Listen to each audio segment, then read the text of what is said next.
الحمد لله وحده والصلاة والسلام على من لا نبي بعده أما بعد رب اشرح لي صدري ويسر لي أمري واحلل عقدة من لساني يفقه قولي رب زدني علما سبحانك لا علم لنا إلا ما علمتنا إنك أنت العليم الحكيم. عزیزان محترم، آج یہ 12ویں تراویح ہے. انشاءاللہ اس کا خلاصہ ہم نے بیان کرنا ہے. اس میں سورہ یوسف ہے اور بعد سورہ الرعد، یہ دو صورتیں تلاوت کی جائیں گے انشاءاللہ. تو سورہ یوسف میں اللہ سبحانہ و تعالیٰ نے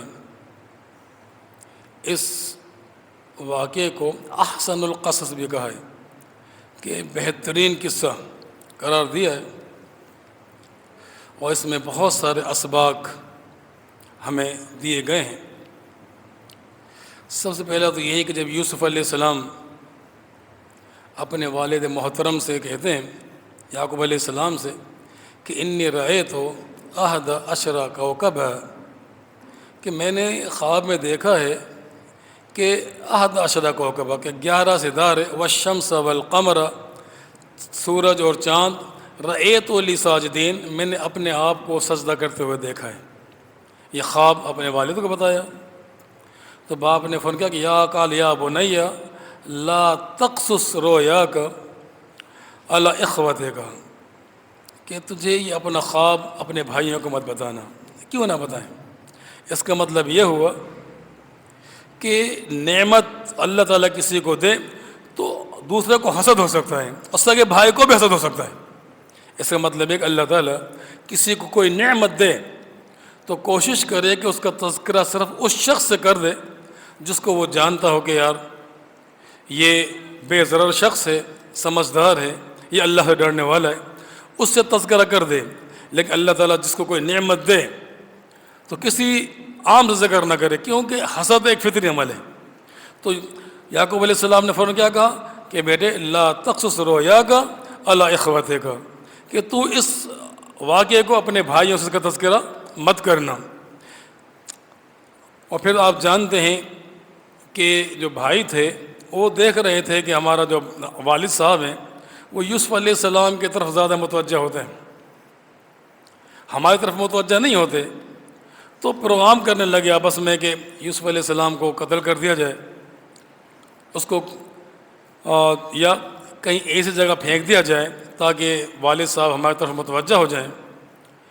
یہ سوچ کر اچھا شیطان بھی دو چالیں چلتا ہے، یعنی کہ ایک شخص تو وہ ہے جو آخرت سے بے پرواہ ہے، اور ایک وہ شخص ہے جو آخرت سے ڈرتا ہے.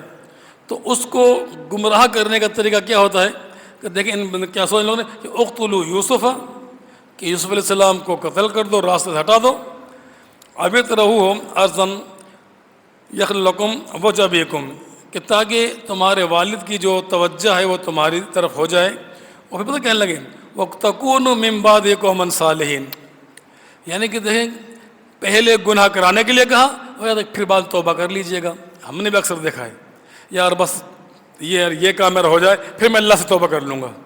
اللہ کی قسم ان لوگوں کو بھی دیکھا ہے سود لیتے ہوئے کہا کہ یار بس تھوڑا سا یہ مسئلہ میرا حل ہو جائے، بس میں توبہ بھی کر لوں گا، حج بھی کر لوں گا. یعنی کہ شیطان دخل تک پہلے گناہ کرا کر اس کو پھر یہ باور کراتا ہے کہ تم بعد میں توبہ کر لینا نا یار، تمہارا مسئلہ بھی ہو جائے گا اور توبہ بھی ہو جائے گی. اور ہم نے یہ بھی دیکھا ہے کہ ان کو توبہ کی توفیق نہیں ملی، زندگیاں گزر گئیں اور توبہ کی توفیق نہیں ملا کرتی. اور پھر آپ یہ جانتے ہیں کہ یوسف علیہ السلام کو کنویں میں پھینک دیا گیا. یہاں بھی ایک سبق ہے. دیکھیں یوسف علیہ السلام کو ایک عروج ملنا ہے جو خواب نے بتا دیا، اور بادشاہت ملنی ہے، لیکن سفر کہاں سے شروع ہوتا ہے؟ کنویں پھینکے جانے سے. اس کا مطلب یہ ہوا کہ اللہ تعالیٰ اگر کسی کو گڑھے میں ڈال دے وہ یہ نہ سمجھے کہ شاید میں اٹھ نہیں سکتا، اللہ تعالیٰ گڑھے میں ڈال کر بھی بادشاہ بنا دیا کرتا ہے. اللہ پر یقین ہونا چاہیے، پختہ یقین. تو بھائیوں نے پھینک دیا، اور آپ نے واقعہ سنا ہوا ہے، میں صرف کچھ پوائنٹ آپ کو بتا رہا ہوں. اور جب باپ کے پاس آئے وہ قمیض لے کر ودم کذب، جھوٹا خون لگا کر، تو باپ نے ایک الفاظ کہے تھے کہ واللہ المستعان علی ما تصفون، میں تو اپنے رب سے مدد طلب کرتا ہوں اس بات پر جو تم کہتے ہو۔ اور پھر یوسف علیہ السلام کو جب جہاں پہنچایا گیا تو آپ جانتے ہیں کہ جس گھر میں وہ گئے وہاں ان کے ساتھ کیا معاملہ ہوا، فتنے میں ڈال دیے گئے۔ اور آپ جانتے ہیں کہ فتنے میں وہ کیوں ڈالے گئے، یعنی اس کا مطلب یہ ہے کہ خوبصورتی بھی فتنے کا باعث ہوتی ہے۔ خوبصورت ہونا، یقین کریں ہمیں تو خوبصورتی کی بڑی ایک دوڑ لگی، ہر بندہ خوبصورت بننا چاہتا ہے، اور یہاں یوسف علیہ السلام خوبصورت ہیں، اور خوبصورتی فتنے کا باعث بنی ہے، جیل میں جانے کا باعث بنی ہے۔ ان خوبصورتی نے دو نقصان دے، فتنے میں پڑے اور جیل میں ڈال دیا گیا۔ اور جیل سے نکلے کس بنیاد پر؟ علم کی بنیاد پر، جو اللہ نے علم دیا تھا۔ تو گویا کہ خوبصورتی کو اہمیت کی حامل نہیں ہے، اصل اہمیت کی جو حامل ہے وہ علم ہے، وہ آپ کا تقوی ہے، وہ آپ کی پرہیزگاری ہے، جو آپ کو عزت بخش دیے، حقیقی عزت اور حقیقی کامیابی۔ تو آپ جانتے ہیں کہ جب یوسف علیہ السلام کو کمروں میں بند کر دیا گیا تو الفاظ ہیں غلقت الابواب، ابواب باب کے جمع ہے، یعنی کہ اس کے بعد دروازے بند کر دیے، ایک دروازہ نہیں، متعدد دروازے۔ اگر ہم ویسے بھی دیکھیں تو عربی زبان میں جمع کے لیے کم از کم 3 استعمال ہوتا ہے، تو کم سے کم 3 دروازے تو تھے ہی جو بند کر دیے گئے۔ لیکن دیکھیں یوسف علیہ السلام نے کیا کہا؟ معاذ اللہ، اللہ اکبر، اللہ کی پناہ، رب سے پناہ مانگے، دوڑے، اللہ نے سارے دروازے کھول دیے۔ اس کا مطلب یہ انسان پریشانی میں پھنس جائے، اپنے رب کو پکار لے، اللہ کی قسم اللہ سارے دروازے کھول دیتا ہے۔ کوئی مصیبت، کوئی پریشانی، اپنے رب سے تعلق تو قائم کرو۔ رب سے تعلق قائم کیا کہ معاذ اللہ، اے اللہ تیری پناہ، تو ہی بچا سکتا ہے، اور دوڑے، اللہ نے سارے دروازے کھول دیے۔ یہ اللہ سبحانہ و تعالیٰ تعلق انسان قائم کرے، اور اللہ نے سارے دروازے کھول دیے۔ اور پھر آپ جانتے ہیں کہ مظلوم بے قصور جیل میں ڈال دیے گئے، اسی فتنے کی وجہ سے جیل میں ڈال دیے گئے۔ اور آپ جانتے ہیں کہ جب جیل میں بھی پہنچ گئے تو قرآن کریم واضح ہے کہ جب یہ جیل میں گئے تو وہاں پر 2 قیدی اور بھی آئے تھے، 2 قیدی اور بھی آئے تھے، اور انہوں نے یوسف علیہ السلام کے چہرے کو دیکھ کر اندازہ لگایا کہ ایک شخص صاحب بصیرت ہے، اور اپنے خواب اس کو سامنے پیش کر دیے۔ تو یوسف علیہ السلام نے بھی آپ دیکھیں، یقین کریں ایک دیندار شخص جو ہوتا ہے نا، سب سے پہلے اس کا کام توحید کی تبلیغ ہے، وہ اللہ تعالیٰ کی توحید لازماً پہنچاتا ہے، یہ ممکن نہیں ہے۔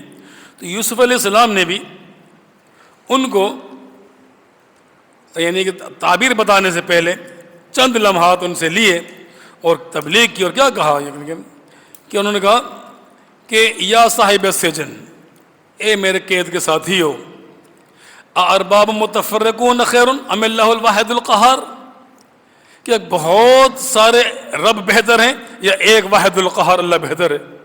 یعنی کہ یہ تو بھی کہ بہت سارے رب بہتر ہیں یا صرف ایک کا بندہ غلام بن جائے؟ اگر بہت سے غلام ہوتا ہے نا تو ذلیل ہوتا ہے، کبھی وہ بلا رہا ہے، کبھی وہ بلا رہا ہے، کبھی دونوں بلا رہے ہیں۔ جو بہت سے غلام ہوتا ہے وہ ذلیل ہوتا ہے، اور جو ایک کا غلام ہو وہ عزت پاتا ہے۔ تو کہا کہ لوگوں اس کا ایک یہ بتاؤ کہ بہت سارے رب بہتر ہیں یا ایک واحد القہار؟ یہ تبلیغ کرنے کے بعد ان کو خواب کی تعبیر بتائی، اور پھر جس سے یہ توقع تھی کہ یہ جیل سے نکل جائے گا، اس کو نجات مل جائے گی، تو اس سے کہا اذکرنی عند ربک،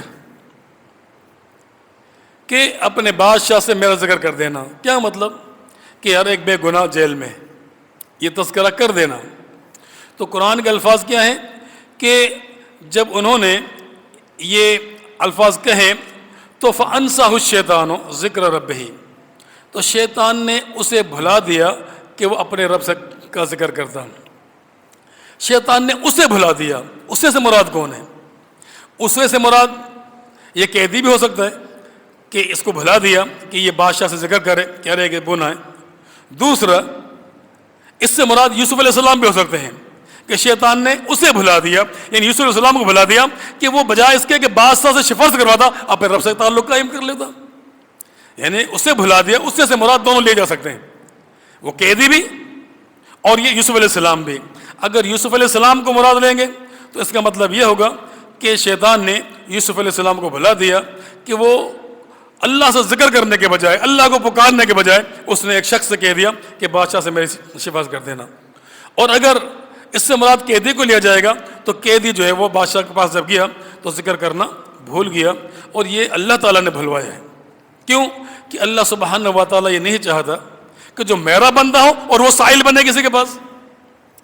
اللہ تعالیٰ یہ نہیں چاہتا کہ میرا بندہ اور کسی کے پاس سائل بنے، اس سے جا کر کہے کہ مجھے جیل سے نکلوا دیں. اللہ تعالیٰ کو یہ برداشت نہیں ہے. بس اللہ سبحانہ و تعالیٰ نے بضع سنین کے لفظ ہیں 3 سے 9 سال تک مزید جیل میں رکھا. 3 سے 9 سال تک مزید جیل میں رکھا. اس میں اللہ تعالیٰ کی مصلحت کیا ہے وہ ہم نہیں جانتے. اللہ تعالیٰ بہتر جانتا ہے مجھے کس کو کب نکالنا ہے اور کب فائدہ پہنچانا ہے. اور جب اللہ تعالیٰ نے نکلنے کا وقت آیا تو بادشاہ کو خواب دکھلایا. اللہ، بادشاہ نے خواب دیکھا، کسی نے تعبیر نہیں بتائی. اور پھر اس علم کے ذریعے جو اللہ تعالیٰ نے یوسف علیہ السلام کو دیا، اللہ تعالیٰ نے جیل سے باعزت طریقے سے نکالا. جب بادشاہ نے اپنا بندہ بھیجا لے کر آؤ، کہ نہیں آتا، جاؤ ان عورتوں سے پوچھو جنہوں نے مجھ پر الزام لگایا تھا. اللہ اکبر، جاؤ پوچھو ان عورتوں سے، مجھے جو الزام لگایا تھا ان کو بلاؤ، پہلے ان سے معلومات لیں. ان سب کو بلایا گیا اور ان سے پوچھا گیا. سب نے اقرار کر لیا کہ اللہ کی قسم ہم نے کوئی برائی نہیں دیکھی، ہم نے ہی زیادتی کی تھی ان کے ساتھ. تو اس پر یوسف علیہ السلام نے پتہ کیا جواب دیا؟ اللہ اکبر کبیرہ. انہوں نے کہا تھا کہ ذالک لیعلم، یہ میں نے جو سارا کام کرا ہے، ان کو عورتوں کو بلایا ہے نا، وجہ مجھے یہ نہیں تھی کہ میں ان کی تذلیل کرنا چاہتا تھا، ان کو ذلیل کرنا چاہتا تھا، اپنے آپ کو پاک ثابت کرنا چاہتا، نہیں، بلکہ اس لیے ذالک لیعلم، تاکہ وہ شخص جس نے اپنے گھر میں مجھے عزت سے رکھا تھا، وہ شخص جس نے مجھے اپنے گھر میں رکھا تھا عزت کے ساتھ، وہ جان لے کہ انی لم اخن بالغیب، میں نے اس کے گھر میں کوئی خیانت نہیں کی. صرف اس شخص کو مجھے یقین دلا دینا تھا کہ جس نے مجھے عزت کے ساتھ اپنے گھر میں رکھا، تاکہ وہ یقین کر لے کہ میں نے کوئی زیادتی نہیں کی. اور پھر خود اعتراف کیا، وما ابرئ نفسی ان النفس لامارۃ بالسوء، میں یہ نہیں کہتا کہ میرا نفس بہت پاک پاس ہے. نفس کا کام تو برائی کا حکم دینا ہے. نفس کا کام کیا ہے کہ ان النفس لامارۃ بالسوء، یہ نفس امارہ حکم ہی برائی کا دیتا ہے. ہاں، صرف وہ شخص الا من رحم، جس پر اللہ سبحانہ و تعالیٰ رحم کر دے، جس کو اللہ سبحانہ و تعالیٰ بچا لے، جس کو اللہ تعالیٰ بچا لے وہ بچ جاتا ہے.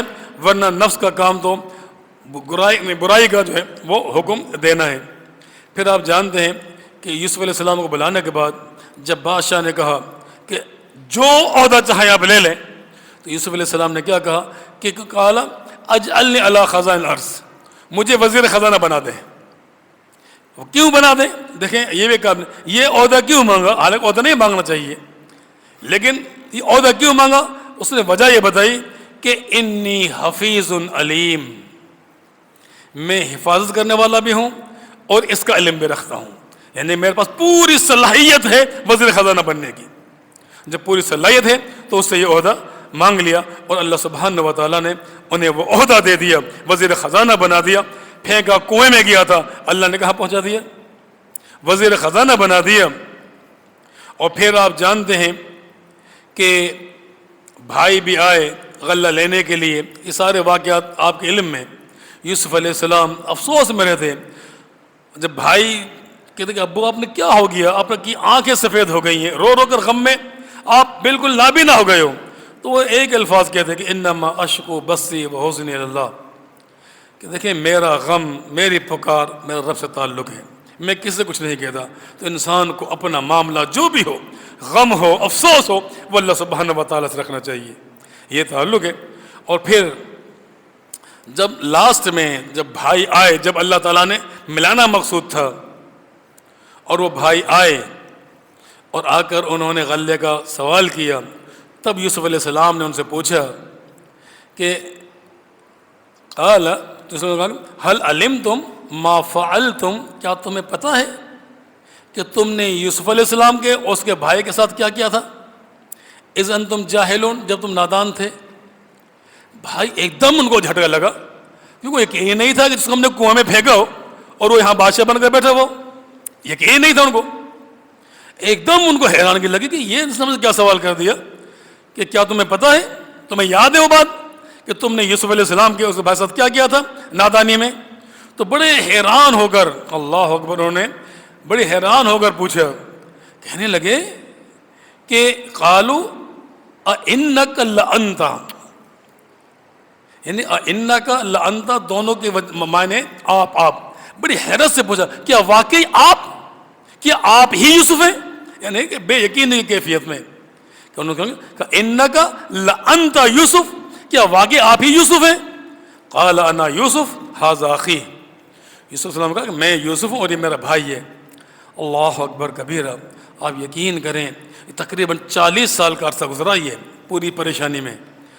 ایک لفظ یہ نہیں کہا کہ تم لوگوں نے میرے ساتھ کیا زیادتی کی تھی، ایک لفظ یہ نہیں کہا میں نے کس طرح زندگی گزاری ہے، بلکہ الفاظ ایمان والے کے کہ قد من اللہ علینا انہ من یتقی ویصبر. اللہ اکبر کبیر. کیا کہا بھائیوں سے؟ قد یقیناً من اللہ علینا، یہ جو میں اس وقت بیٹھا ہوں میری کوئی قربانی نہیں ہے، یہ میرے رب کا احسان ہے. قد من اللہ علینا، مجھ پر میرے رب نے احسان کیا ہے. اور کیا کہا؟ انہ من یتقی ویصبر، ہر وہ شخص جو دو کام کر لے، تقوی اختیار کر لے، صابر بن جائے، اللہ یہ مقام دے دیا کرتا ہے.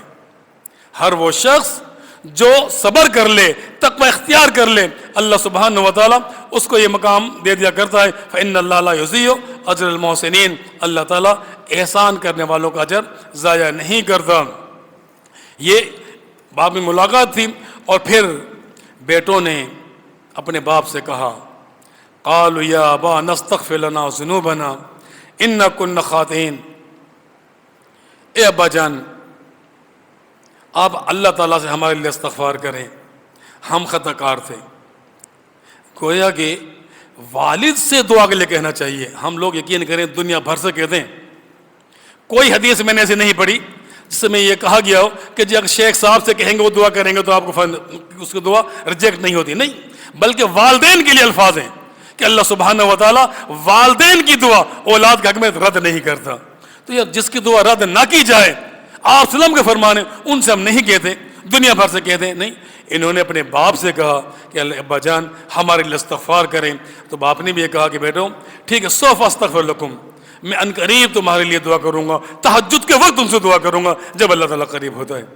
اور ایک بات اور سمجھ لیں کہ دیکھیں جو بھی کرامت یا جو بھی نشانی اللہ تعالیٰ کسی کو دیتا ہے، معجزہ دیتا ہے، وہ کسی پیغمبر یا ولی کا اختیار نہیں ہوا کرتا. یہ اللہ تعالیٰ کی مرضی ہوتی ہے، جب چاہے دے جب چاہے نہ دے. یوسف علیہ السلام کو بھائیوں نے 2 کلومیٹر کے فاصلے پر کنویں میں پھینک دیا. باپ کو کوئی خوشبو نہیں آئی، یعقوب علیہ السلام کو کوئی خوشبو نہیں آئی. اور جب قافلہ مصر سے چلا، اللہ اکبر، ہزاروں کلومیٹر سے، رب نے چاہا تو خوشبو سونگا دی اور کہا میرے بیٹو اگر تم مجھے گمراہ نہ کہو تو مجھے یوسف علیہ السلام کی خوشبو آ رہی ہے. یعنی دیکھیں اللہ نے نہ سونگانی چاہی تو 2 کلومیٹر سے، اور اللہ سونگانے بنایا تو ہزاروں کلومیٹر سے. تو یہ معجزہ پورا کا پورا اللہ سبحانہ و تعالیٰ کا اختیار ہے، جب چاہے دے دے اور جب چاہے نہ دے. اور پھر یوسف علیہ السلام کے الفاظ آپ سنیں، اور ایمانداری کے بعد یہ دعا ہماری بھی ہونی چاہیے. پھر اللہ تعالیٰ سے دعا کی کہ فاطر السماوات والارض انت ولی فی الدنیا والآخرہ توفنی مسلم والحقنی بالصالحین. اللہ اکبر. اے زمین و آسمان کے بنانے والے، انت ولی فی الدنیا والآخرہ، اے اللہ تو ہی تو ہمارا مددگار ہے دنیا میں بھی اور آخرت میں بھی. کون دعا کر رہا ہے؟ یوسف علیہ السلام. انت ولی فی الدنیا والآخرہ، اللہ دنیا میں بھی اور آخرت میں ہمارا مددگار ہے. دنیا میں کیا؟ توفنی مسلم، اے اللہ جب بھی موت دے ایمان کی حالت میں دے. اللہ اکبر، کتنی چوٹی کی دعا. کیا دعا کر رہا ہے کہ اللہ توفنی مسلم، اے اللہ جب بھی تو مجھے موت دے. یہ اللہ کے پیغمبر ہیں، خوف لا کے کہ موت آئے تو ایمان کی حالت میں آئے، مسلمان کی حالت میں آئے. یہ دعا ہونی چاہیے. کیا دعا کر رہے ہیں؟ اللہ توفنی مسلم والحقنی بالصالحین، اور اللہ آخرت میں صالحین کے ساتھ شامل کر دینا. یہ دعا بڑی چوٹی کی دعا ہے، ہونی چاہیے کہ اللہ ہمیں جب بھی موت دے ایمان کی حالت میں دے، مسلمان کی حالت میں دے، اور اللہ ہمیں نیک لوگوں کے ساتھ شامل فرما دے. تو یہ بڑی چوٹی کی دعا ہے.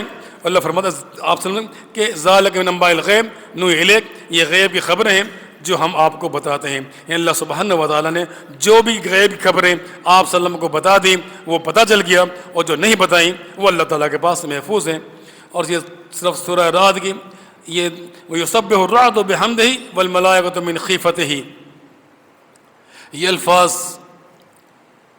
جس وقت بادل گرجتا ہے نا، بجلی ہوتی ہے، تو یہ دعا مسنون ہے کہ سبحان الذی یسبح الرعد بحمدہ والملائکۃ من خیفتہ. اللہ کہ پاک ہے وہ ذات. اللہ اکبر. یہ الفاظ سبحانہ بڑا پیارا لفظ ہے کہ سبحان الذی، پاک ہے وہ ذات کتنی عظیم ہے، یسبح الرعد بحمدہ.